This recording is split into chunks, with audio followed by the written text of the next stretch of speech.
Praise the lord. నేటి అనుదిన వాక్యము ఆదికాండము 27వ అధ్యాయం 28వ వచనము.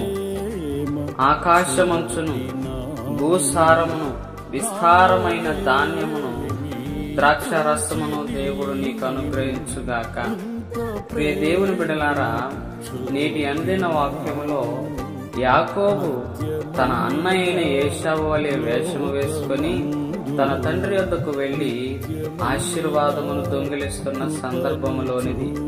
కాని రిబకాకి వారిని కనకమునుపే దేవుడు ముందుగా చెప్పినది ఇదే, అనగా దేవుడు నిర్ణయించినది, దేవుడు ఏర్పాటు చేసినది ఎవరో తప్పించలేరు. దేవుని చేత ఆశీర్వదించబడితే అన్ని విషయాలలో ఫలిస్తారు, కొదువ వారికి ఉండదు.